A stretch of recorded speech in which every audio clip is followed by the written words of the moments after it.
So welcome to our Zoom meeting tonight. We're going to be talking about insects and some of their ecological roles and what they do. So we've had a good week around here. Excuse me, right now, the Allen Savory Institute is here. We have two representatives from that organization, and they're here doing some ecological monitoring.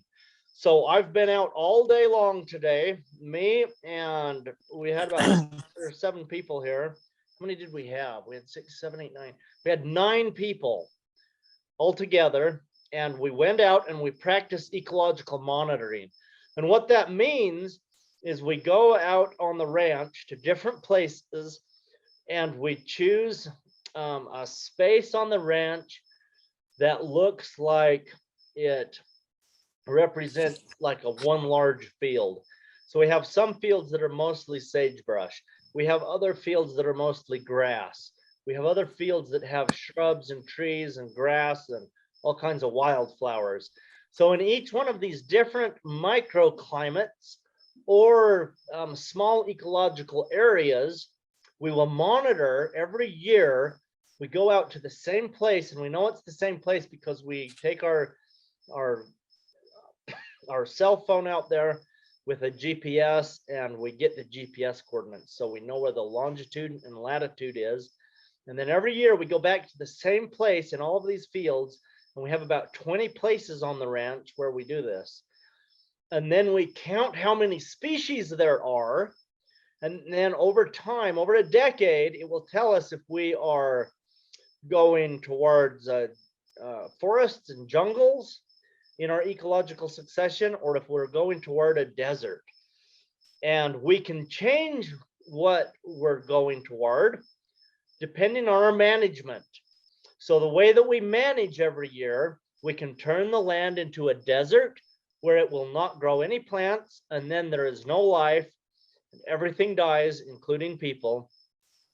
Or we go towards more and more life, and we have forests and all kinds of animals and insects and all kinds of, like, every kind of life there is. And when you have the most life out there, that's when we find the most food being produced. The most productive system, the most productive ecosystems in the entire world are the ecosystems where you have the most life of all kinds, not just the things that we eat. So humans have we kind of made a mistake in our agriculture because we kill out a lot of the things that we want and we should have in ecology in order to grow one crop. And when we're growing one crop in a field, we call that a monocrop. And in order to feed more and more people, we thought it was a good idea to make our monocrops bigger and bigger. And so instead of having a 20-acre field of grain, we thought, let's plant 50 acres. And then we said, let's plant 200 acres. And then we got to the point where we were planting thousands of acres. Now we're at the point where we can have monocrops in fields as big as tens of thousands of acres. And that's how modern agriculture is.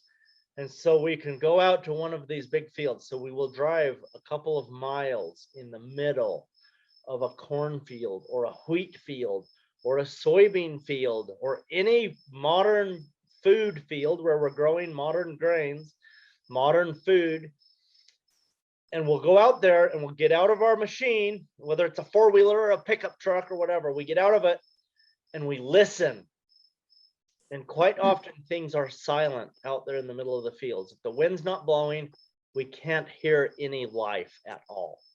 We don't hear the bugs. We don't hear the birds. We don't hear any life. And when that happens, we tend to start having problems because Mother Nature does not know what to do with monocrops. Remember, a monocrop is one field where one crop is growing, and by the management of humans, we manage these crops so that that is the only thing there, the one crop. We remove all other plants. We remove it mechanically by cultivation, or we remove it chemically with an arsenal of different kinds of sprays, different kinds of herbicides. And we also manage our fields so that there's no other life in the animal kingdom, which would include bugs. There's no bugs. There's no like small mammals. There's no big mammals. And if we do see big mammals out there, like deer or elk or something, we chase them away, try to get them out of there. Because the way we think in modern terms is that anything in our food producing field that is not the crop that we're going to eat or we're going to sell is a bad thing to have out there. And we are learning in the new sciences, like the more we're learning, the more we're understanding that this is a huge mistake. So what Mother Nature does in these monocrops is she will take the tools that she has, which are the cleanup crews of sick plants and the decomposers of dying plants, and she uses those to remove imbalances that are in nature. So things like grasshoppers and aphids and the Colorado potato beetle, and there's dozens of plants that are cleanup crews and decomposers, and they will go in and they will start eating these monocrops. And when that happens, it's very devastating for farmers because the farmer doesn't have a crop to sell. And so we have come up with ways, better ways, more expensive ways to get rid of the bugs. And this all has happened because we don't understand the ecological role of the species that we live with on this planet.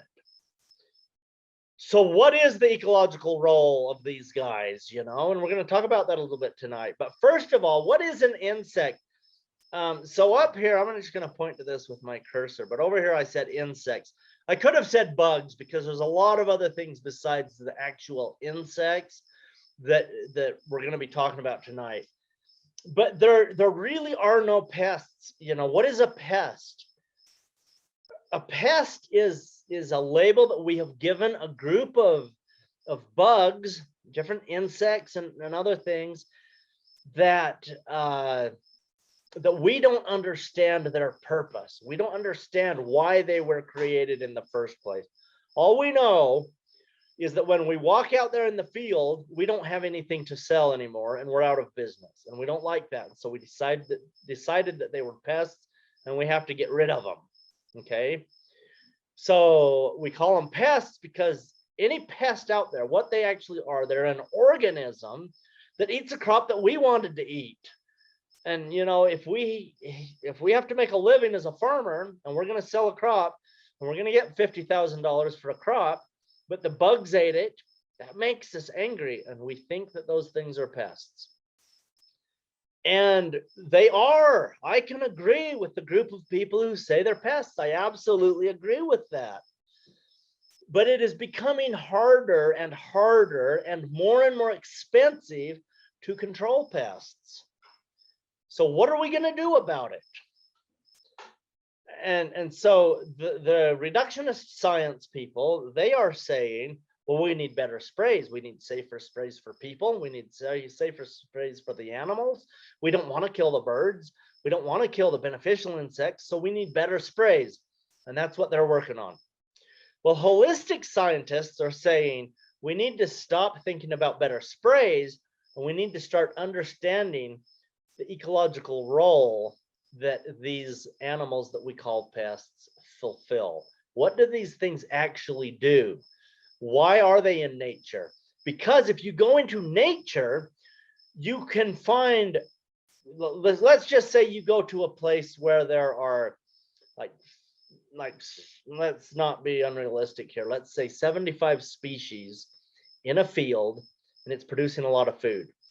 So that's a lot. So you go to a California almond orchard and they want one species growing there, and that's almond trees. But they're finding that if they don't have a lot of plants growing under the trees, they're having problems with pests and disease. So the question is, what are we going to do? How are we going to figure this out so that this ecosystem is actually working? And we have figured it out, because there's a lot of people who have called themselves organic farmers over the years, and since the 1950s, when the Rodales started publishing the word organic. They made it up. I mean, they didn't make up the word, but they made up the modern usage of it. And so these people know and understand that if you have huge diversity, you don't have problems with disease and pests. You will have the species that we call pests living in your farm, but they won't be eating and destroying your crops. So what we've found that in the monocrop system, it gets destroyed, but in a polyculture system, and that just means the opposite of a monoculture. So you're growing a lot of good plants together.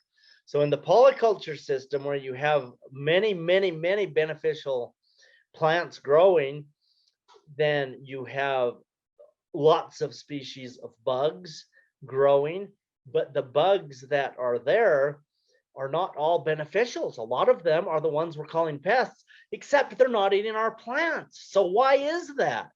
Because that's pretty awesome. And so we go back to our laboratory scratching our heads saying, well, just because the pest is present doesn't mean it's going to eat that plant. And we found out that the reason they don't eat it is because they don't need to eat it, because Mother Nature is not telling them to, because they don't see an ecological problem. And let's just say that Mother Nature sees monocrops as a threat to the ecology. And so the pests will eat up all of that monocrop, and it heals the land, because if they eat it up, what happens? It removes a lot of those crops, and then other crops can grow, and we call those weeds in modern agriculture. But weeds are not a bad thing either. So this is a whole new way of thinking. I totally understand that. This is a brand new way of thinking about pests, because I'm going to argue there are no pests. I'm going to say there's simply ignorance of what each species actually does and when they will do it. So let's just think about the roles of these bugs for a minute. What is the role of a pollinator? Well, pollinators will move pollen from one flower to another, and that way the chromosomes are and the alleles are swapped so that you get really good offspring in the next generation. What are predators? What are the different bugs that are predators?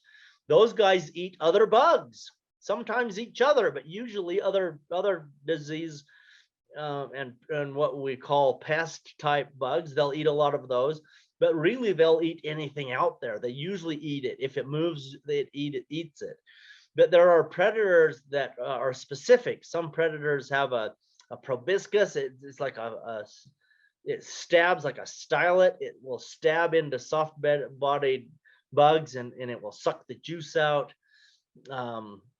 You have other ones that have mouth parts, and they will chew and chomp. And so the predators are just eating other bugs. What about the cleanup crew? What does that mean? Cleanup crews, I made up this word. There's probably entomologists who study bugs who have a better term for it. But the cleanup crews, those are the guys who are cleaning up the dead and diseased plants that are out there. So if you have a diseased plant, it will have low protein content, and it will have low sugar content in the leaves. And that's when these cleanup crew type bugs will go in and start eating those plants. If you have high proteins and high sugar content in plants, those bugs tend to not eat the leaves and the fruits. So that's pretty awesome. So how do we keep our plants bug free? Well, keep your sugar levels and your protein levels high in your plant. What does that really mean though? Because how are you going to do that? You can't walk out to your garden and look at your plant and tell if it has high sugar or high protein. You have to do tests on it. You can use a refractometer on it to know. If you have a good functioning soil, and that's what we've been talking about in, like, I think every class we've done so far. I think tonight's class 13 or 14 of these free classes. And then I think in every class we've talked about having a functioning soil. And if you do have a functioning soil, you will have high sugar levels in your plants and the pests won't eat them, even if it's a monocrop. But it's hard to get the sugar levels and protein levels as high as you need them in monocrops, because plants will grow more healthy if they are growing in a polyculture. Plants want to be in a polyculture. They want to be growing together. Okay. So yeah, I mean, and what are the decomposers? Think of things like earthworms. They're certainly not an insect, but we could call them a bug. Think of things like earwigs. When you dig down in the leaf litter, if you're out on your lawn and you dig down through the drying dead grass that you mowed a couple of weeks ago, and you go through that detritus sphere that's on top of the soil, and you get down underneath, you should be able to see the decomposing animals that are in there. You know, there's the sow bugs, there's all kinds of little critters that are down in there. There's the millipedes, the centipedes, there's the macroarthropods, there's the incatraids, earthworms. All those guys are down in there, and those are the decomposers. When I'm talking about the cleanup crews, those are usually the ones that are flying around. They're up above. Let's think of a grasshopper. Grasshopper would be the cleanup crew. They're going to go in there. They're going to clean up something that has an ecological problem. Okay. So I would consider those an ecological disaster when you have plants that need to be cleaned up and your cleanup crew comes in to eat them.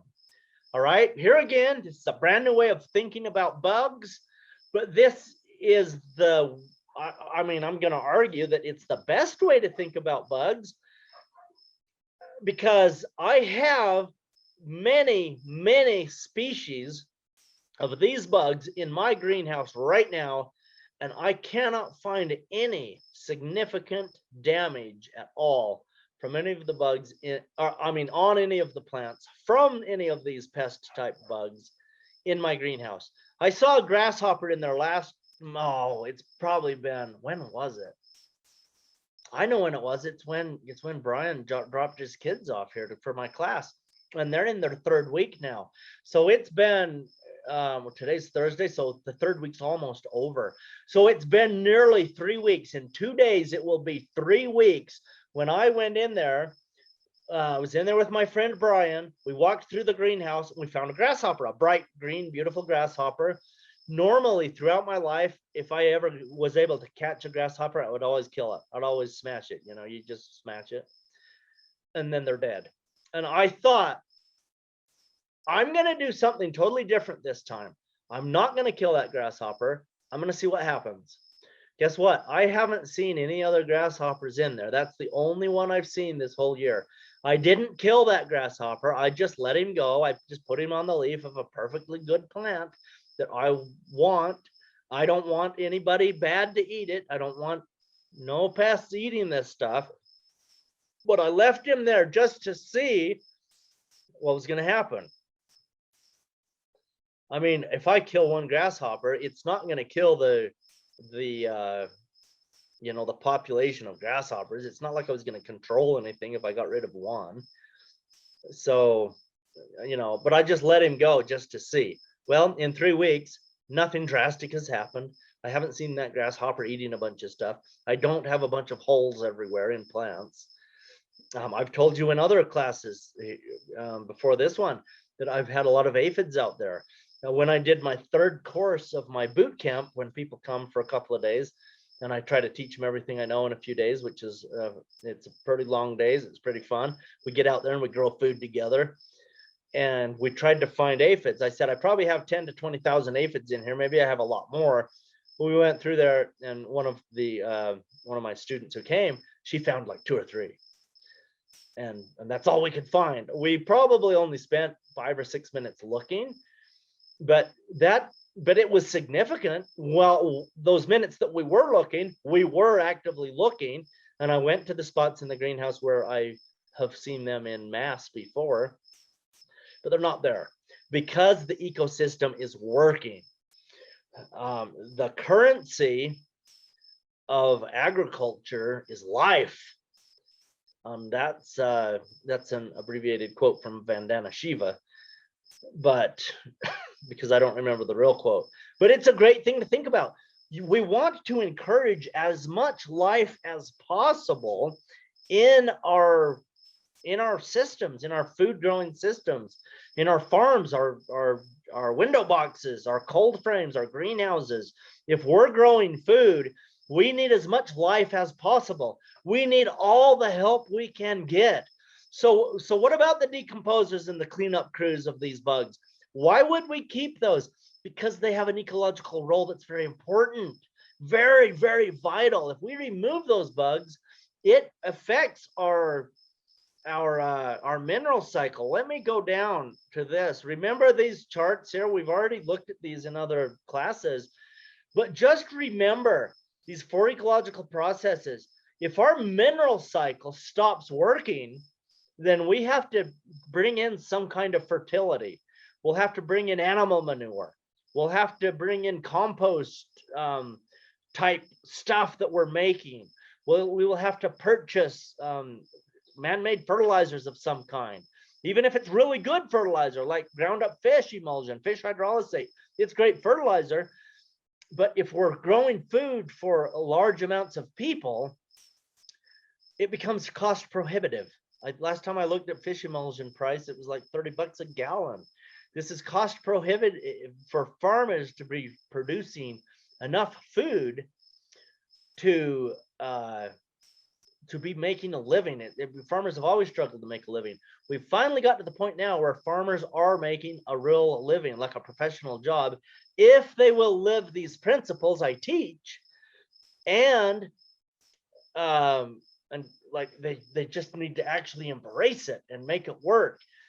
And the reason is because their soil is functioning, and it's not because they're making more money. The price of food is not more. They don't charge more, and it's not because they get more food. In a lot of ways, they get less yield per acre. Not a lot less, but a lot of times they do get some less yield per acre. But their expenses are cut so low that now they are profitable. And when you're looking at a business, that is the most important thing. It doesn't matter if you're bringing in $1 million. If you're spending $2 million, you don't have a business. You have debt. You have a bad business. But if you're bringing in $1 million and you're only spending 100,000, that's a pretty good business.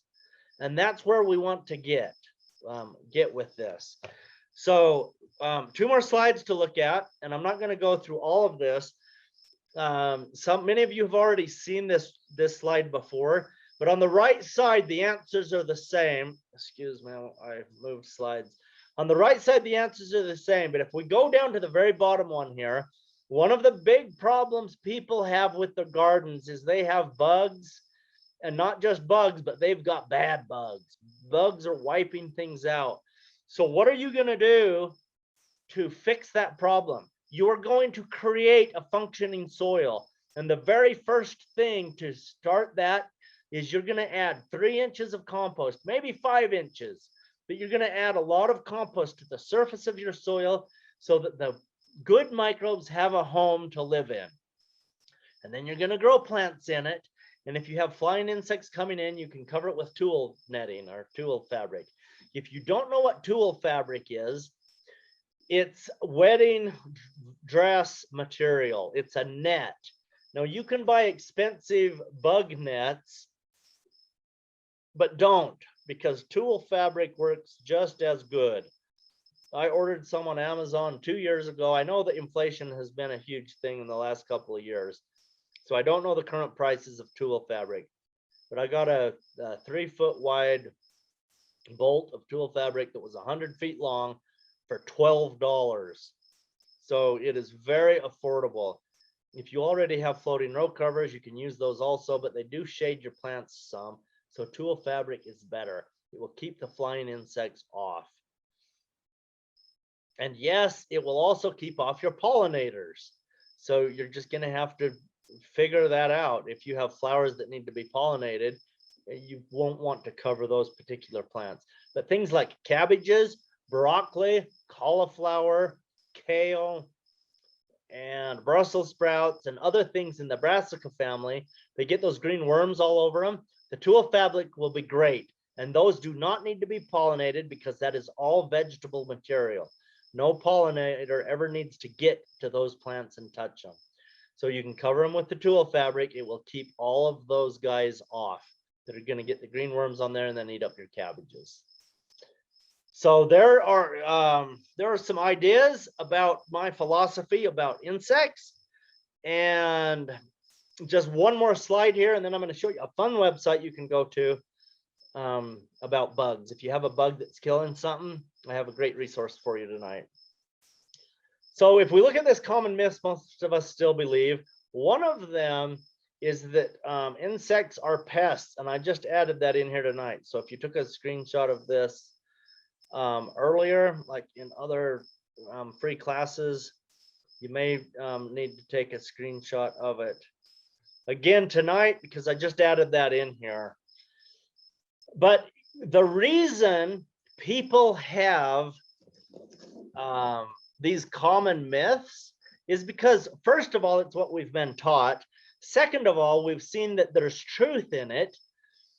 The truth comes in believing these myths because we don't have functioning soils.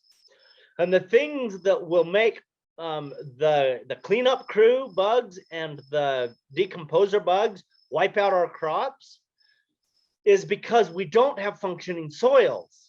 So if we want to have a pest-free garden or farm, we have to get over these myths. We have to understand that these myths are only true if you don't have a functioning soil. So if these things are true in your garden, your soil is not functioning. Let it be an indicator. And be humble enough to change our minds. That's what we have to do. I had to do that. You know, I fought against this stuff for a long time. And then the more of these principles I started living, the better my soils became. The tastier and more nutritious my foods became. And the less I had to deal with bugs and diseases. You know, we absolutely need to worry about microbes. They're our most important livestock. We believe that tillage is a good tool. If you're still tilling, you are destroying the home for your microbes, and you will have pest problems. Okay, that's just the reality of this. So I'm gonna stop my screen share. Actually, I'm not. I'm gonna do something else. Oh, I don't know what to do. There we go. That's what I do. Let me push another button now. Okay, so here is my. Let me move this out of the way so everybody can see. Okay, so here's a website. Now it's on top of the URL. There we go. Okay, so here's a website. This is called gardenplanner.territorialseed.com/pests/US, blah, blah, blah. I think I'm going to try to copy this and put it in the paste thing. I'm going to copy this. I'm going to go to chat. And I'm going to paste it in there. Okay, you guys are gonna have to tell me if you see that. If you didn't see that, somebody better unmute and tell me because I moved it off my screen. But I'm just gonna, you should have the website URL so that you can click on it, you can paste it, and then anyway, here it is. But this is the garden planner from this this website. This is a huge, big website, and this is just one part of it. But let me show you how this works. If I were to find a problem with my garden, so right here where my cursor is, see where it says leaves right here? So I'm on leaves right here. So if something is eating my leaves, I have a problem with my leaves, I'm going to click on this. And now here's all of the bugs. And as I scroll up here, these are all of the pests that will eat leaves or do something to leaves. They will lay eggs on the leaves.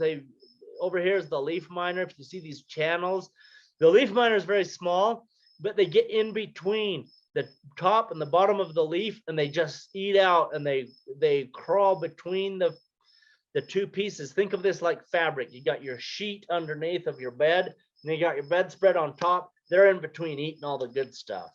So you'll see these streaks, and if you tear the leaf open, you'll see the little bug inside. So there's all kinds of weird bugs here that will do things to leaves. All right, let's go to fruit. So here's the fruit. If it's eating the fruit, like the apple, the tomato, the cucumber, any structure that grows on a plant from a flower is a fruit. So if it grows from a flower, it's a fruit. So you click on this, and then you can look through here, and these are the ones that commonly will eat fruits. Okay. So what if it's eating a seed? So it's eating a seed. So here's what happened. See, my fruit was still highlighted. So something that eats fruits and seeds, well, there's no results. So I'm going to unhighlight fruit. And now here's 3 things that will do something bad to seeds. Okay, so it's eating the seeds. So here's a pea moth, the picture of this one here. So if we click on this right here, then it makes that bigger, and it shows us all of this stuff. And this is linked to the big bug hunt right here. So you can click on this. When you see bugs come through your area, you can click on this. It goes into a database all across the world, and then people can track where bugs are moving to. So that's a fun thing you can do in the gardening community. So that way you know when the animals, meaning the bugs, are coming through, the ones that migrate. But it shows here what is this thing going to eat? It's going to eat peas. Where is it found? Europe, parts of Canada. The description, and it tells you the description. The damage, and it shows you what's happening. How do you prevent this problem? And then here's preventage, and here's how you manage it. And then there's tips here. Okay. And then we can, that conveniently they've put a back arrow here so we don't have to scroll to the top. And we can go back and we can start over. Let's just go to bark. Okay, there's one thing that eats bark. Okay, let's unhighlight that and go to seedlings. But see how great this tool is? So I could spend an hour going through this. I think you've got it though, because all you need to do is start clicking on this. So if you see a bug and you take a picture of it, or you memorize what it looks like, you can just come in here, and you can get this on your phone too. And then you can just start looking through it, and you're like, yeah, I've seen that. Have any of you ever seen an onion that looks like this right here? So here's this onion, and it has these spots in it. I have. Well, what does it? Well, that's the onion root maggot. Well, how do you control it? Well, you're going to click on this, and it will go to the control to help you know what to do. Okay. And these people are they're very positive toward organic.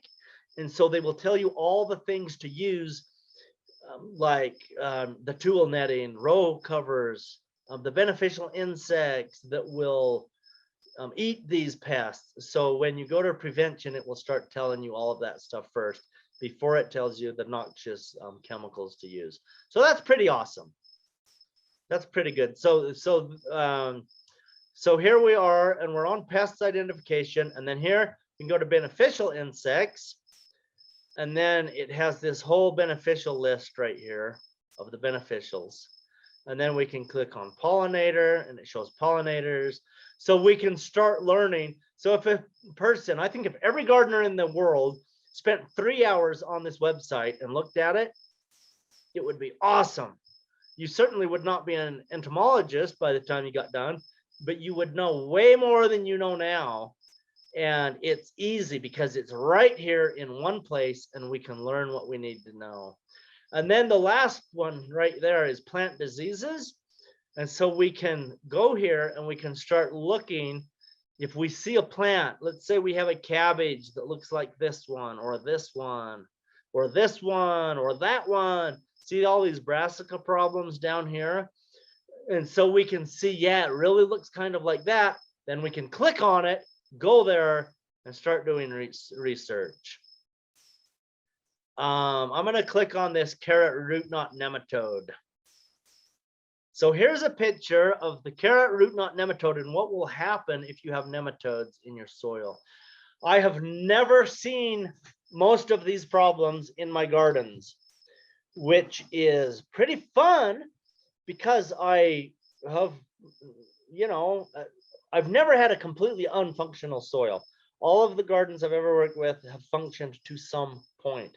Now, I have worked on some other people's farms and they had completely unfunctional soils and the pest problems were terrible. And guess what they did? 4 or 5 times a year, as soon as a crop was done, they were in there with a tractor, they were tilling it up and they were starting over.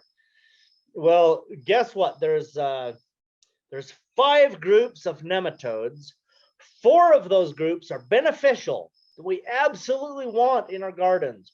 One group is the root feeding nematode, and this is what it does to the carrots. It creates these root knots that are awful. But the interesting thing is, root knot nematodes will not grow in a functioning soil because the root feeding nematodes, they only live in compacted and anaerobic low oxygen soils. So if you have a functioning soil, it's going to not be compacted because all your beneficial microbes are going to get lots of air in there. And so your oxygen will be in there. It will be absolutely aerobic. Okay. So in case I misspoke, I'm going to say it again and I'm going to say it right. I don't think I did, but I'm just going to recap it. The bad nematode, there's one group and they're the root feeders and they live in low oxygen conditions, which is anaerobic. The 4 beneficial nematode groups, they live in high oxygenated soil, which is aerobic soil. And the aerobic high oxygen is what you find in a functioning soil. And how do you create a functioning soil? You put out 3 to 6 inches of a good compost on the soil and you start farming in that. And every year to maintain it, you put 1 to 3 inches out there again, and you keep maintaining that good compost on there. And that creates a functioning soil. So everything is great. And so that's, so there you go. So here's your resource in the form of this website from Territorial Seeds Garden Planner, which is awesome because you can diagnose problems in your plants and you can see the things that are causing it. And it tells you what to do about it. So here it is. You can have it on your phone right while you go to your garden. You can come in and do more research on your laptop or whatever when you want to. But it's super easy to fun to use. You've got the pests right here. You got the beneficials here and the plants here. Yeah. So that is pretty much the conclusion of our discussion tonight. We can open this up for some questions and answers. Go ahead and unmute yourself and ask me a question, or you can type it into the chat if you have a question.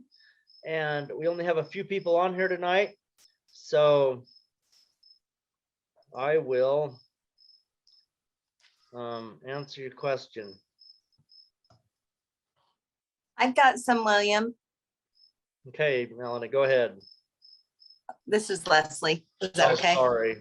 Okay. I'm half of the size of a pencil head on your thing. Yeah, I know. Can't even see you right now. Go ahead. So you were saying that if our soil's healthy, then our plants aren't going to be attractive to the insects. That's correct? Yes.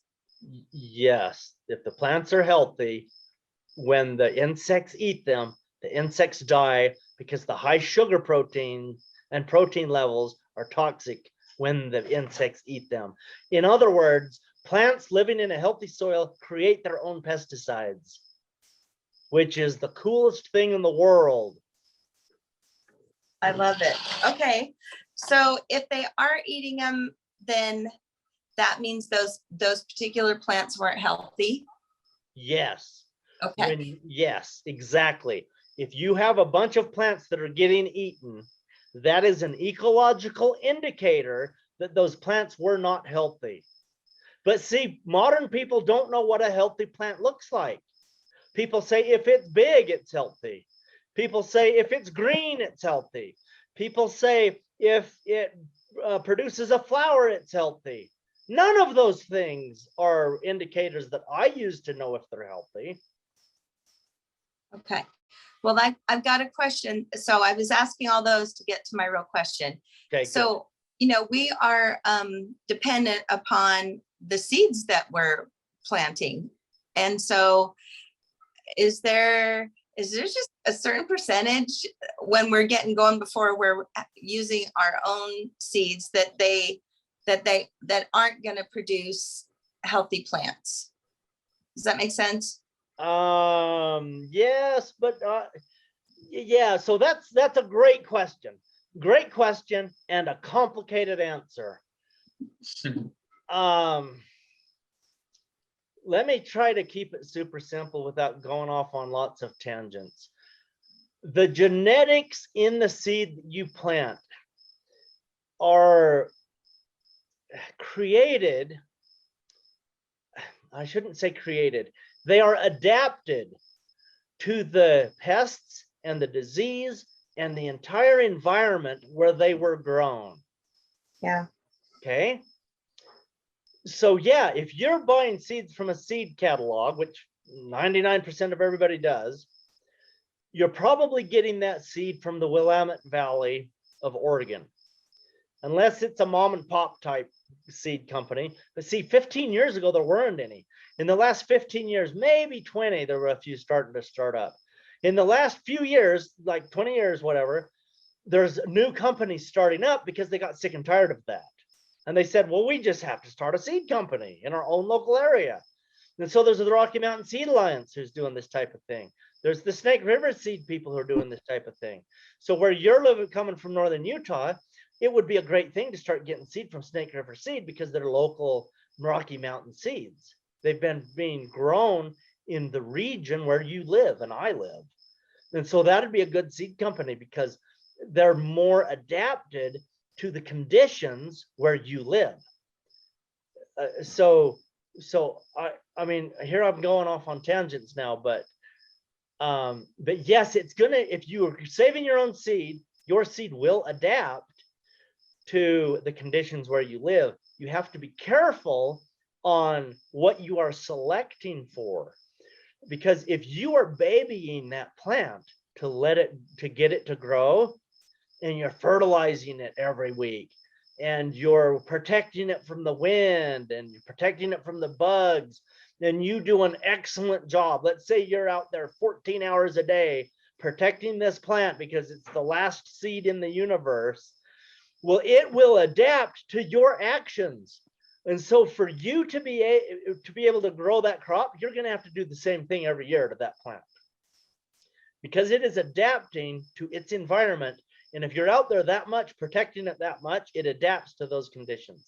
So what we want to do is plant a great big garden, say 1 acre big, a huge garden of, like, say, cantaloupe or whatever. And we're happy when 90% of them die, because the 10% that lived were tough enough to live to the next generation. So after letting the bugs, letting the disease, letting all of these ecological things clean up the weak ones, we start building really resilient, tough ones. And after 5 or 6 or 10 generations of this, usually it takes 3 to 5 years, but it could take 10 years in some situations. After all those generations, you could go out there and just throw seeds in the springtime, come back in 3 months and harvest food. Wouldn't that be great? And Yeah. yes, this can be done because people are doing it. But aren't you, like, is that a literal example you're giving? Because Yes. you're doing a monocrop then, aren't you? Well, no, not if, no. I mean, yes, what I said was, yes, it would be a monocrop. But let's say you mix up 500 seeds together. Let me grab something and did I show you my seed mix last week? You already So, saw it. Let me acre- just get it on here for. Okay. Not just an acre of cantaloupe, but of all different kind of seeds. Is that what you mean? Yeah, let me see if I can figure out how to stop the screen share. And then on the recording, this will be bigger. Okay. And then we won't hog, and I'll come back after you've answered other people's questions. I've got a couple more. Thank you. You're Were welcome. you gonna, or no? No, I think I'm done. I'm just gonna try to show this. I'm just so stupid with computers. I don't have to stop. I don't know how to stop screen sharing. Need Parker here to run my computer for me. Oh dear. Oh, it says stop share. It's a great big red button right there. Okay, so can you see me full screen now? Let us try. Yeah. Yeah. Yeah, okay, good. Okay, so here's my camera. So see this, okay, let me try to get the camera on this. Okay, can you guys see that real good? Yeah. So we've got beans, wheat, oats, barley, rye, like 5 kinds of brassicas, which means cabbage, broccoli, cauliflower, kale, collards. We've got mung beans, black-eyed peas, field peas. We have black beans, like you'd make some Mexican dish with. There's a bunch of others. There's cucurbits in there. I see. I don't see a pumpkin right now, but I know they're in this mix. They're just not in my hand. So I have a 5-gallon bucket of these. So that's a pretty good diversity right there. That's a good diversity mix. So when I say to just throw them out there, yeah, it sounded like I was talking about the cantaloupes being a cover crop. Yeah, I mean a monocrop. But if we mix it all up, it would be a jungle. Now, here's what's going to happen. If you have a contract with a grocery store to bring them a certain amount of food every single week, this will be a nightmare because you won't have enough food to take them. Because certain plants will grow really good, other plants won't grow as good. And so there's no way for you to plan on a harvest for customers. But nothing better could happen for soil health. If you're farming like this with this crazy mix I have, you will have no pests and disease. Cool. That's awesome. Okay. Thank you. You're welcome. Okay, any more questions from anybody? Go ahead and unmute yourself, or you can type it into the chat, except I have to go find the chat. Oh yeah, we have some in the chat. Thank you. Okay, John says, can you put up your slides again so I can get screenshots? Yeah, let me work on that. Let's do that in a minute. I have lots of mini grasshoppers. All I need to do is add compost. No, compost is how you start soil health. Okay, what you need right now to keep the grasshoppers off is tulle fabric. That's the wedding dress fabric. It's very cheap. It's what you make a wedding dress veil out of. I think it's Tulle, tulle fabric. So you need to get a big piece of that and put it over your plants. All right, because the grasshoppers fly in and they land on top of your plant. If they can't get to them because they're hitting this tulle fabric, then it'll keep them off. So what's happening if the grasshoppers are actually eating the leaves, it means your soil is not as healthy as it needs to be. So you need to get it there. It can take 3 to 5 years to get to that point. So you have to start out by getting that compost on there, and then you have to manage it for soil health. So you always keep a living root in the soil growing on that compost, and you grow big, beautiful, luscious plants. And during the first year or two, you're probably going to have to add a little fertilizer also, but not too much. But after 4 or 5 years, your soil will get to a point where you don't need to mess around anymore. All you'll be doing is planting food and harvesting food. You won't even grow as many weeds. Okay, so when I say all you need to do is add compost, the answer is yes, but that's to start soil health.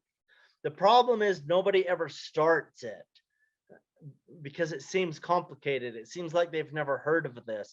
This seems far out and strange and bizarre. And the further we get in the years of agriculture, because we're 70 years in this country of monocropping, and we are turning our earth into a desert. Okay, and so that's a problem.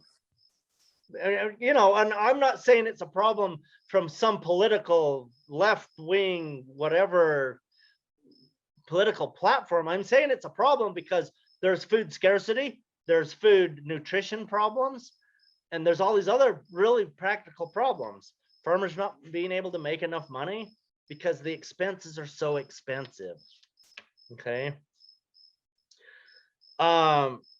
So I mean, yeah, the real answer is add compost every year. Eventually you will have no more pests and disease, but it's not going to fix it this year. It's going to take time. Okay, it's going to take some time. So John said, what indicators do you use for determining if a plant is healthy? I knew that was going to come up. So what is a healthy plant? That's a good one. We should do a whole class on this. I'm just going to do it super fast right now to answer the question. Maybe we could go into it in detail later. A plant needs to be, it needs to be robust. Okay. Yes, a plant needs to be tall, but it also needs to be wide. A plant needs to be big. It needs to be strong. If something comes through and damages the plant, it needs to keep growing like nothing damaged it. When you pull up the roots of the plant, the roots should be covered with a rhizosheath, which means the dirt is all over each little root hair. You should not see white roots. When I went to college, to the horticulture school, they taught us what healthy roots look like, and we would pull plants out of pots for hours a day, going through giant greenhouses, checking to see if we had problems. And if all the roots were white, we believed that those were healthy roots. This is still being taught in mainstream agriculture in colleges today. And it's true to a point. What it means is there are not fungal diseases destroying the crop, but they are not healthy. So you should have a rhizosheath around the roots. The roots should be covered with dirt. When you pull up a plant out of the ground, you should not see, you know, you should never ever see the white roots. You should see the roots covered with dirt. So that's those are some indicators. Okay. I always want to see a plant getting bigger than the seed packet says it will get. If you look up how big a plant should be, like if this plant grows 6 inches high and 4 inches wide, it should be growing 7 inches high and, you know, whatever wide. It should be bigger, a little bit bigger than what is expected. And that shows you that the plant is healthy. All right. John also said, I've tried putting my hose into the square foot garden and watered from underneath the plants. Is that bad? It's not bad. No, it's not bad. Any way you get water in there is fine. I know people who've done that. Wherever you're jamming the hose down in there, I mean, it's going to be disturbing the home of the microbes that are in there trying to build the grottosphere. And it's going to be plugging up your porosphere, so your infiltration is going to go away. But you're not doing that everywhere. You're just doing it once in a while, so it's not super bad. Although I would not continue to do it. So maybe on the other hand, I would say it's bad. It's not a good practice, but it's not like evil. I don't know. That was probably bad. That was a bad answer. There's better ways to water. Misting is one of the best ways to water. Misting overnight is a good way to water. Drip tape's a good way to water.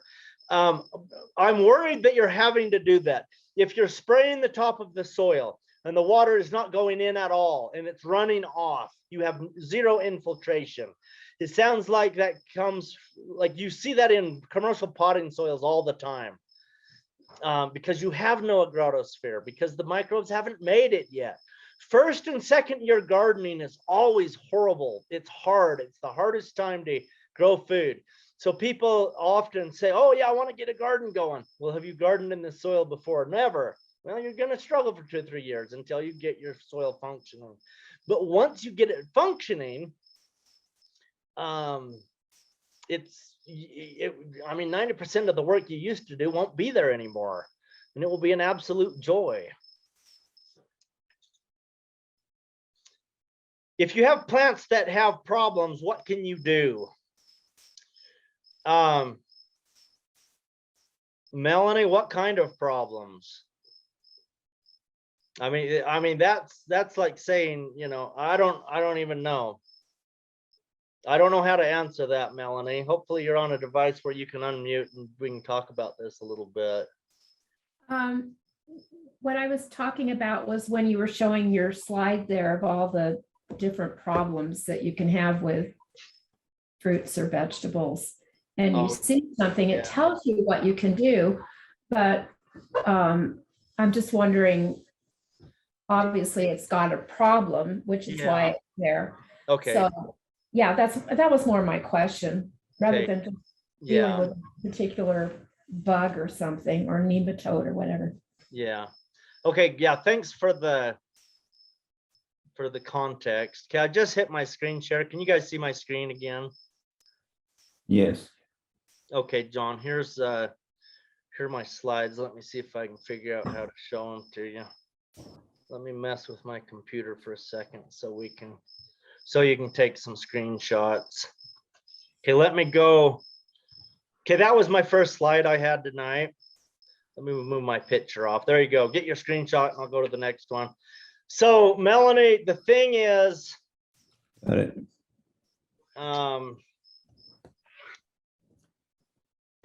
let me think how to answer your question.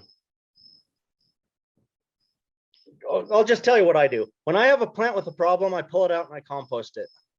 I pull it out, I eat it. Even if it's small and it's not ready to eat, I'll pull it out and eat it. If it's not edible, I'll compost it. That's what I do. But you have to understand that I'm already at a point with my soil health that I can grow lots of good food. So if your entire garden is this way and it's starting to get an entire disease, I don't know what to tell you. You need to focus on soil health. Make your problem bigger. That's what Alan Savory says. He's probably the smartest ecologist alive today. And he says, when you have a problem, make it bigger. So if you have a problem with a pest or a disease that is causing, like, eating all of your foods, then what you need to do is get more life in there. You need more predators, you need more bugs. So sometimes we would think that the problem is the bug. Then get more bugs. Don't try to kill the bug you have. Get more bugs in there. If it's a weed problem, what do? Plant more plants. Get more diversity in there. If it's a fertility problem and you don't have fertility, and so you're needing to add compost, what do? Add more plants. Get more plants growing so that you have more exudates going out into the soil. Because the exudates are the thing from the energy flow. It's that sunlight that's getting in there. So make your problem bigger. Always make your problem bigger, because the problem is 90% of the time it's the solution. The problems aren't problems. You got to understand my context of where I'm coming from. I don't really think that problems are problems most of the time. I haven't had a big problem for years in my farming. When I've started new land and I have bare soil, that's a big problem. So do I make more bare soil? No, because I would state it differently. I would simply say, instead of saying bare soil, I would say, I only have one plant species and it's a bad plant because it's an early succession plant. I'm not going to eat it. Livestock won't graze it. it's just a weird weed out there, like a mustard weed or something. And so what are we going to do? Well, we're going to make the problem bigger. We only have one plant, so let's plant 10,000 species. Let's get a lot out there, and that fixes the problem. And we can fix these problems super, super fast. Remember this jalapeno I grew? I only got here, what is today? Today's the second week of June, isn't it? This is when I got here. This is my 2-year anniversary of getting to Nevada. It was the second week of June. So that's pretty awesome. And I didn't start building the greenhouse until July. It was like the second week of July. And we didn't start growing plants in it until November, because it took me 6 months to build it. And so it's a 1.5 years in production. But think about that, 1.5 years of production. We cut it down to a clay soil, and then we drove our bulldozer and our backhoe over that garden plot inside that greenhouse. Hundreds and hundreds of times we went back and forth to bring in all of those giant boulders that I built the greenhouse out of. So that was a disaster, because just think of your very, very favorite garden plot. And then a guy like me goes in there with a bulldozer, and I spend 5 months driving back and forth over it. Every day I get on a bulldozer and a backhoe, and I'm carrying thousands of tons of stone across your favorite garden spot. And then when I leave, say, okay, there's your garden, go ahead and grow something on it. That was compacted good enough. If an engineer would have come in and done a soil compaction test to see if we could have built the Empire State Building on it, there's a chance it could have passed. That's how good we compacted that soil. And that's our garden. This is insane. This is insanity. Nobody would grow a garden on that, except I have beautiful crops out there. The soil is functioning. And because I knew what to do immediately. And what did I do? I put down the compost I had, and I made compost extract, and I got it out there. I planted a diversity of all kinds of crops in there. At times I've had 20 different plant families growing in there, because I let a lot of weeds grow. I have major diversity. The diversity brings in and attracts all forms of microbial life, and all forms of the bigger insects. Yeah, so they're all in there. So we made our problem huge by bringing in such a diversity of jungle that no farmer could grow anything in there. And last year we brought out, well, we've brought out more than 2,000 pounds of food for sure now. I haven't been keeping track in 2022, but we haven't really harvested anything heavy because we didn't have any big, huge fruiting crops. We had some tomatoes in there last year, but most of it's stuff like lettuce and kale and chard and beet greens and stuff like that. We haven't had heavy stuff like potatoes. So saying that we brought out 2,000 pounds is, I'm saying that that's impressive. That's the point I'm trying to make. We have grown a lot of good food, and I've only had an aphid infection one time that hurt a few plants, and I think it was about 30 lettuce plants I did not harvest because there were too many aphids on them. And I've grown at this point thousands of lettuces in there. So this stuff actually works. If I can evangelize this and promote this anymore, I will, but I don't know how to do it any more than I have. We simply just have to follow the rules. We have to understand these 4 ecological processes, and we have to get life into our garden. So if we see a bad bug, what are we going to do? Introduce 20 other species of bugs. Okay. I better go and look at my chat and see if William, I got a question for you. This is Leslie. Okay, go Did ahead. you ever add, like when you were starting your greenhouse garden, did you add any worms to it, or you just relied on what you just told us? Yeah, so I did add worms. I got on Amazon and I ordered 1 pound of worms, the red wigglers, which are actually called Icenia fidetta. And then I got on Amazon a month later because I wanted another kind, and I ordered the European night crawlers, which are actually called Icenia pertensis. And from those 2 pounds of worms, I have millions and millions of worms now because I put them in a worm farm and I just keep expanding them. I've even been selling worms. It's been pretty fun. So how much did you put in your worm farm versus, did you put them all in your worm farm to I begin with? put them all in my worm farm for about a year. And so that was like 6 months into my growing of this new greenhouse I've built. That would have been the year mark. And then I started inoculating, which just means to introduce. So I started introducing these worms into my garden beds. But I still don't have worms everywhere in my garden beds. You can have a great garden without lots of worms. It's just that you have better soil health with a high population of worms. Now, can you have too many worms? Absolutely, you can have too many earthworms.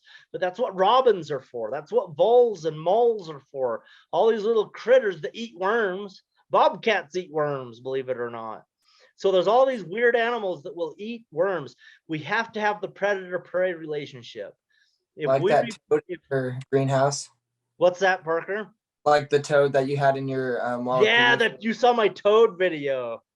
Yeah, the toad, he just showed up out of nowhere. We didn't put toads in there, but because we have diversity, there was a home, there was an environment there, and he just showed up. I saw him that once and I haven't seen him again. It's pretty awesome. There was a big full-blown toad. I don't know how to identify toads. I think he was an American toad, but there's a bunch of different toads that live in the Western United States, so he could have been a different type. I've got to follow up on what the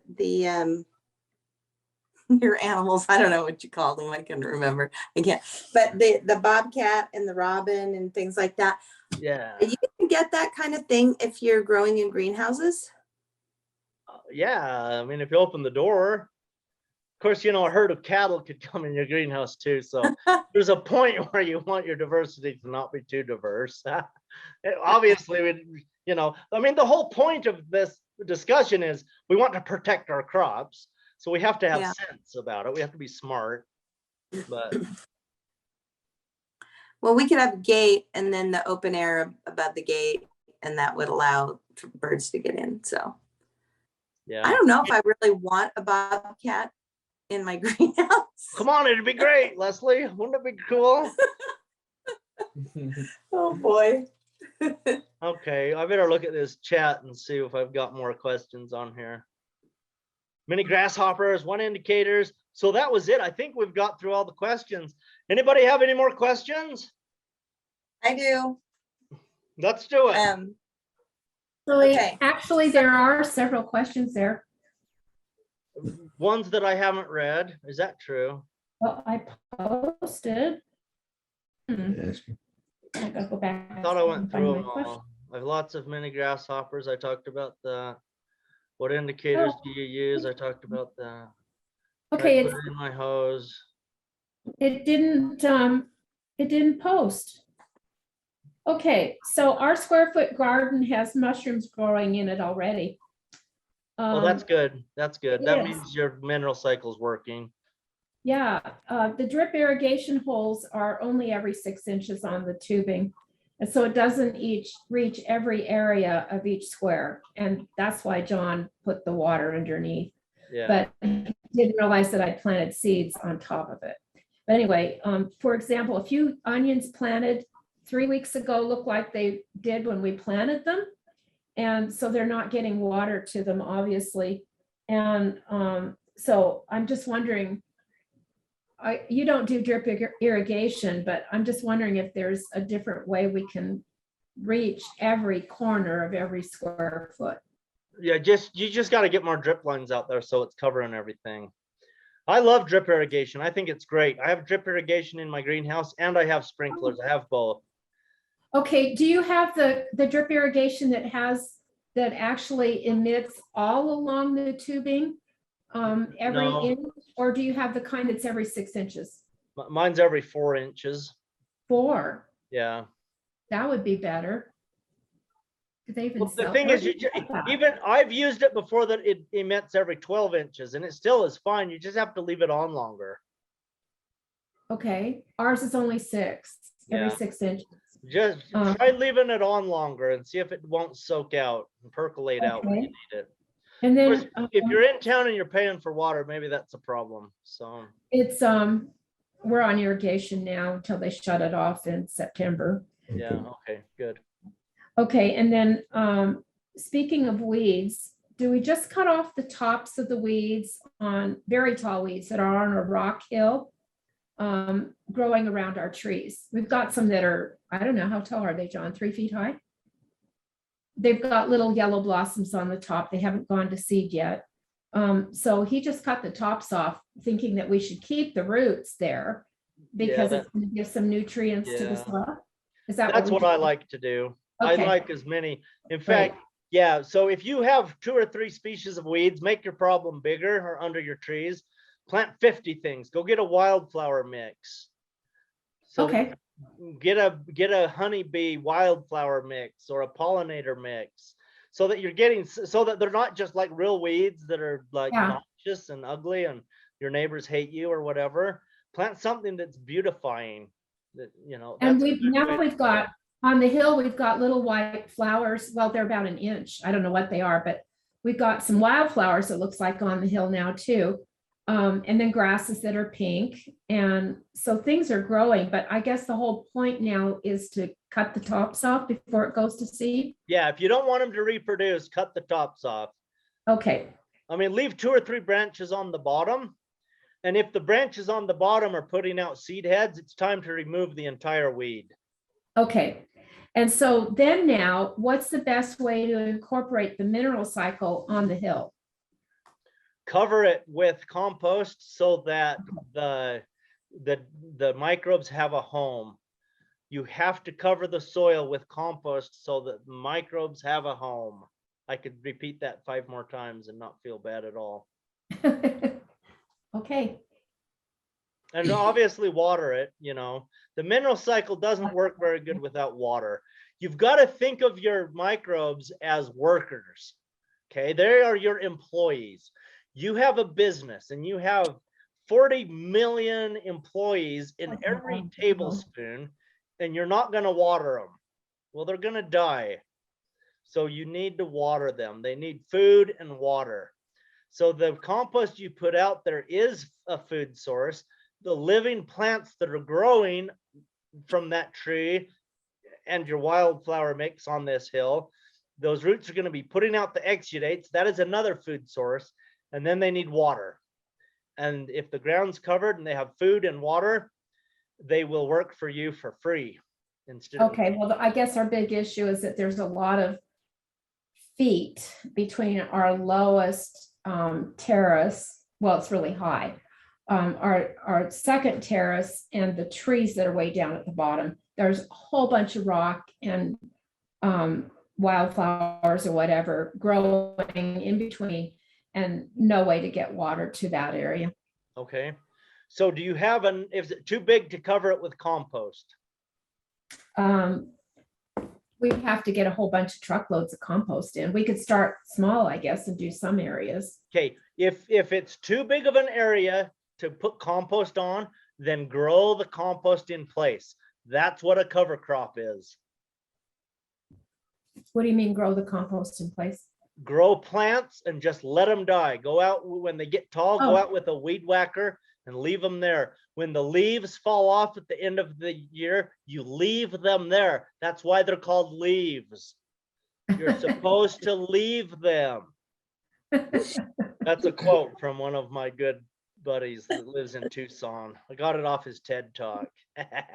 I wanted to claim it for my own, but I can't. But it's fun though. Think about it. They're leaves, so leave them there because that's your detritus sphere. That is your compost. Leave it there. So grow it in place. I don't Like know. wildflowers, let the wildflowers grow. Yeah, the and- wild, whatever's growing in the fall. As soon as the fall gets here, go out there and plant wheat, oats, rye, barley, triticale, any of those cereal grains, because they will grow grass in there. Next year, they're going to get 3 feet tall, and then they will die back in the summer. You can go out there and cut all the heads off and make bread out of it and weed whack. Even down. without water, even without water in Utah. Oh yeah, I've Plant grown them. dry here. I think we're a little bit more dry here Yeah, you may be. in the where we're at. You know, well, it's Yeah. probably very similar, but I'm growing a lot of rye here. that's not getting irrigated. On my videos, I'm showing the irrigated ones on the Patreon videos, but there's quite a few growing here that don't get watered, and they just grow from whatever comes down out of the sky. Rye is your most it lives the best with the least amount of water and the coldest winters. So it's very winter hardy, it's very drought resistant. Perfect. And when do you plant that? In September. Okay. The beginning or end? End of Doesn't September? matter. Anytime between August and Thanksgiving. So September. Well, they usually turn off our water here October 15th. October 15th, but it might be earlier. If we Yeah, have- so most plant it so that you can water it for about 3 weeks before your water gets turned off. And then the winter snows will take care of it. So you just go out there with a hose and spray it. Yeah, just hook up a lawn sprinkler or something. Okay. Yeah. All right. Thanks. You bet. Okay, anything else? Leslie, you got anything else? I have a question. Parker, go ahead. So how do you feel about like burning plants? Because I know like in forests, like forest fires are very helpful with the environment. So they can like some plants need forest fires to grow and it just brings in diversity. So like, is it okay to burn plants? So I would use burning as my very last tool after I've done everything else. So it's totally true. There are certain species like the lodgepole pine. They won't grow unless they're burned in a forest fire.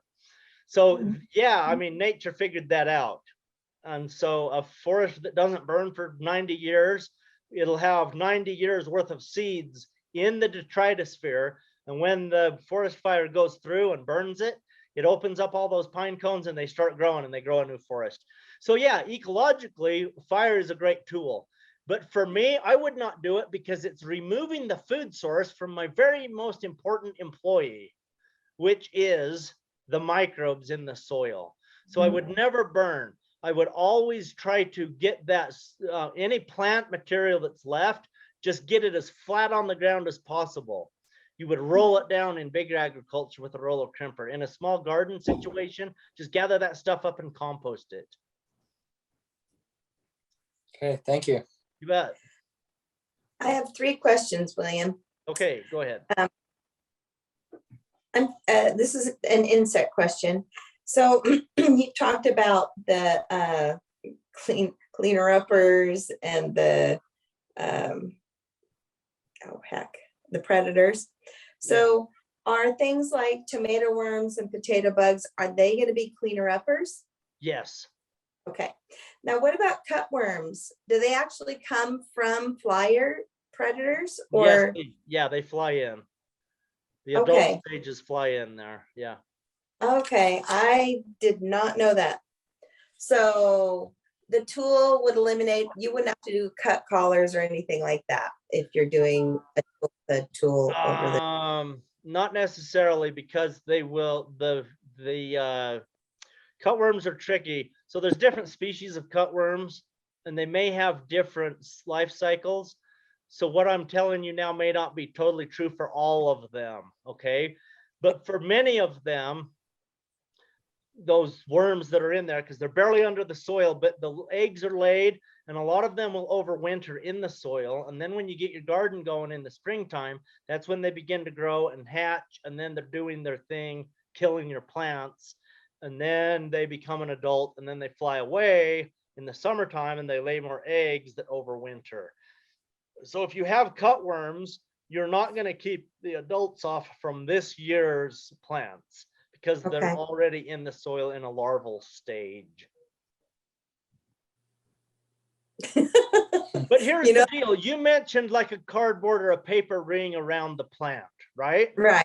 And so people are out there trying to build these little things. And that's why people hate gardening, is they have to do all that work. And it hurts your knees and you're getting a sunburn and blah, blah, blah. So if you make paper pots out of cardboard and you leave an inch or 2 above the like where your soil level is in the pot, when you transplant that out there, that paper ring's already in place. Okay. Yeah. I love that. My students And- are gonna be making a bunch of those here in a couple of weeks, so. it'll You be said fun. you're gonna cover that in a couple of weeks? Is that what you just No, said? No, I didn't say that. I said my students here on the farm now are gonna be making a Okay. bunch of those later on. You are literally making your cardboard cups. Is that? Yeah. So I made 2,000 of them last year. And all of my transplants went into those, and that's how I transplanted everything outside. They were all in cardboard pots. Is that on your Patreon site? Oh, yeah, I think so. Okay. Oh, okay, Okay. so William, they don't stick up out of the ground though, do they? They do if you don't bury them that deep. Um, Only fill your pot 3/4 full with soil, and then there's a lip above it. And as you're growing your plant, it grows for 2 or 3 weeks until it's ready to go outside. And then you drill your hole in the ground and you stick it in there, but don't put it in all the way. Keep that cardboard lip that's 1 or 2 inches high above the soil surface. That's so much easier. Yes, it is. Okay. Yeah, well, I've used toilet paper rolls and Uh-huh. wrapped them around the plant as I was putting it in the ground. Like a Yeah. tomato, you want to put that really Right, deep. Right. Can I tell you something? So this is a sad thing. Everybody hates me when I keep saying this, but I'm just telling you the truth. I've never in my life had a cutworm kill a plant. And people don't believe me when I say that, because most people have issues with that. And here's the problem. And we should end this before I tell you the problem so people aren't mad. But here's the problem. People live in cities, and your ecosystems are broken in cities because you're trying to do it right in your yard, and all your neighbors around you are killing your environment. Yeah. So how do you fix it in your own yard? I don't know. I've never done this in a city and made it work. I don't know. I've always lived out away from cities. So I'm sorry. Can't help you. Have you always done the cardboard cups though? No. I very seldom have ever used cardboard cups. The reason I'm doing it this year is because I have to grow a big transplant because our growing season is only 80 days long. So I have to grow a plant in a big giant pot, like, 2 cups of worth of soil is a big pot to me. And so when it's going out there, it needs to be 2 or 3 times as big as transplants need to be if you have over 100-day growing season. So I have to grow them a long time in the greenhouse so that I get a crop. Okay. Okay, I've got 2 more questions, and I'm guessing you've already covered one of them before. So if you want to cover these 2 questions at another class, that's great. First is, are you going to have a class on watering? No, because I don't know how to teach it. I mean, yeah, I can do it. I'll just answer that right now in 20 seconds or less, I promise. Okay. Water your plants until your plants tell you they're happy. Okay, I'm going to do some ballet real quick, okay? If your plant looks like this and it's happy, then it doesn't need water, okay? If it looks like this and it has a loss of turgor, then you should have watered it before it got to that point. Turgor is water pressure that holds the plant up, okay? So if it has high turgor, good water pressure, then you're good. And so touch your soil, get your finger, it's way past 20 seconds. Get your finger and touch the soil. If the soil is wet, and your plant's like this, then you're good. And when your soil is getting drier, you will learn to feel the texture and the moisture level in the water.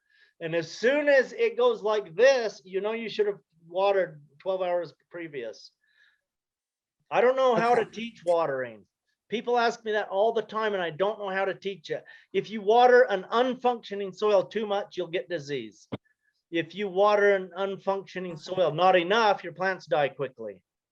If you have functioning soils, you can usually water once a week year round and everything's okay. Okay. I was interested in the misting, but Parker's going down there. He's gonna see you so he can learn while he's down there. Yes. That's good to Okay. hear. And then the last question, I'm pretty sure you covered it, but my brain's not so great sometimes. Is how do you tell when you don't need to add compost anymore to your soil? Okay, did you mean to say fertilizer instead of compost? I thought that I was quoting you. Compost, compost and fertilizer are two different things, and it's highly confusing. Compost is an inoculant of microbes. I'll say the same thing in a different way. Compost is where all of your beneficial microbes live. And to get them into your garden soil, that's why you put the compost on there. Okay? That's the purpose for compost. There's a second purpose for compost. Okay? And you're going to add compost every year for the rest of your life. 1 to 2 inches every year for the rest of your life. And the reason you're adding it is because it is food to continue feeding the microbes that you already got there. And if any of them died out, you will be inoculating with new ones every time you do that. Okay. Now we'll talk about fertilizer. So I got fertilizer is not compost. Compost is not fertilizer. All right. Okay. Fertilizer is plant food. Fertilizer is a plant nutrient. Compost is not a plant nutrient. Here's the hard part to understand. Compost certainly has plant nutrients in it, but that is not the purpose of compost. The purpose of compost is to feed microbes and to introduce microbes into your garden. Okay. Fertilizer is to feed plants. Okay. So your compost extract, that's still compost. That's compost. That's an inoculant. Yes. Okay. Compost extract is an inoculant. A lot of times people use it, and 99% of people think they are fertilizing their plants, which is fine because a lot of times a good compost will have plenty of nutrients to feed the plants. But usually what's happening is a good compost extract will just get the microbes making the mineral cycle work, so you didn't need fertilizer. Okay.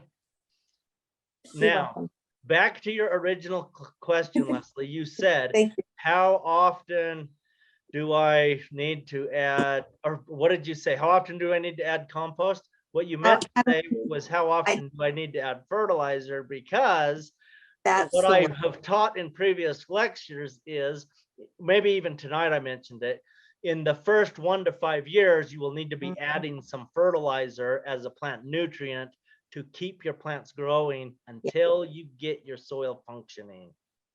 Okay. And then how is that, is there a device that how do you tell that your soil is functioning sufficient? Yes, there is a way to tell. So when you think you don't need fertilizer anymore, but you're not sure, you go out there and you add fertilizer to half of your garden. And if both halves grow the same, you have arrived, and your soil is functioning perfectly, and you will never need to add it again. This is true for cow pastures. This is true for big agriculture, thousands of acres of corn. This is true for your tiny pot that you're growing something in your windowsill. It's true for all soil. Okay. Because that's very cool. Soil functions the same. Okay. So 1 to 5 years. Yeah. Somewhere on that. That's awesome. Thank you so much. You bet. I have a question for you. Okay, Jocelyn, go for it. Okay, so I've been working on my soil for over a year now. And I've been spreading my compost and manure. And so what I've been doing this year, and correct me if there's a better way to do it, I have been leaving the weeds until I am ready to plant the beds because of the great mix of different types of roots. And then I'm pulling the weeds and transplanting other plants. And then I'm mulching the area. Is that going to cause too much disturbance to the soil, or? Normally I will cut the weeds off under the soil line, maybe 1 inch under the soil line. So all you have to do is have a sharp knife and you just jam it down in there under the soil and you cut it off. Don't get a tape measure and start measuring an inch, because that's not even accurate. It's just under the soil. If you cut it off under the soil, usually it won't grow back. Now, if the weeds are grasses, they will grow back. But yes, I think it is too much soil disturbance to pull large weeds out. So I try not to do that, but a lot of times I do, and I don't worry about it. Okay, yeah, I was doing that today and I just thought, I wonder, I mean, I'm not tilling on purpose, but I'm like, I am pulling some big weeds out. So I was like, I wonder if this is too much disturbance. Yeah, because sometimes those root systems can get big, and when you're pulling it out, there's big hunks of dirt coming out and it's moving things around. So yeah, it can be a problem. Okay, thanks. You're welcome. Melanie typed in, do gnats hurt plants? I have no idea. You know what the problem is with me and telling you about bugs? I don't know the answers because I don't have problems with bugs, because I focus on soil health. So the focus to not have bug problems is soil health. So I'm They sorry. come with our soil. Yeah, I mean, I think they're more along the decomposer line. I don't think they're going to eat your plants, the gnats. So where do I get drip lines with holes 4 inches apart? No, they're not 1/4 inch tubes, they're 1/2 inch tubes. All my stuff is either 1/2 inch drip line or it's 7/8 drip line. It's really big stuff, and I don't know where I get it. I just got a couple of rolls like 6 years ago when I had a 20-acre garden, and I still have some of it left over. But there's different places. There's a place called, I think what you probably need to do is just Google it. Just Google drip line and something will come up. You can find it and then just order it online. I'm sorry I wasn't more helpful than that, but yeah, like I doubt a place like a garden center would carry it. I don't think a big box store is going to have it. You're going to have to get it from an agricultural supplier. So I would just Google like drip tape. Drip tape would be the keyword, drip tape. Drip tape. That's what they're going to call it, because when it comes, it's flat, and then when you fill it up with water, it puffs up to be round. Yeah, there is a place called what are they called? I don't know what they're called. I can't think of it. Just like a website. Brother Tillett had that stuff. Yeah. It was flat. Mm-hmm. Does that deteriorate? Yeah, well, it's made to use one time because farmers use it 1 year and then they roll it up and throw it away. But I've had it in greenhouses before for 6 or 7 years and it lasts. And usually it's made to chisel in the ground, so you bury it. Oh. And I've buried it, and if you bury it, it lasts longer. But if you, but you can have it on the surface too. I have not had the sun degrade it like a lot of plastics degrade. I've had it last 4 or 5 years, and it's good. It seemed like it's pretty good. I got it at his auction. Okay, yeah, great. We have a lot of it. Wow. Okay. I think we've had a good class tonight. It's been fun for me. I hope it helped you guys. Been great. Thank you so much. Okay, what do you guys want to talk about next week? Assign me a subject.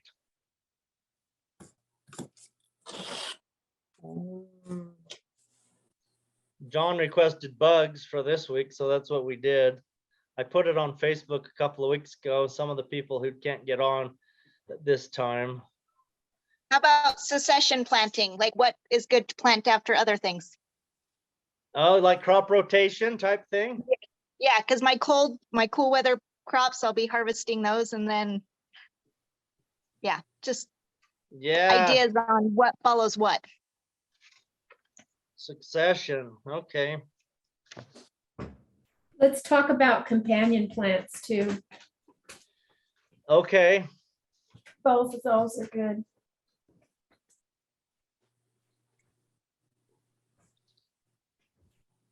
Okay, I'm writing this down.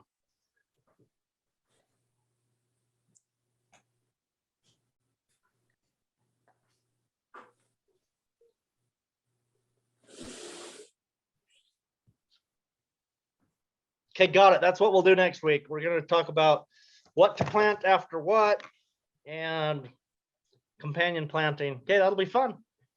Okay, Thank you. good night. I'm going to shut this down. Thank you Thank- so much. You're welcome. Great from everyone. Thank you, everyone.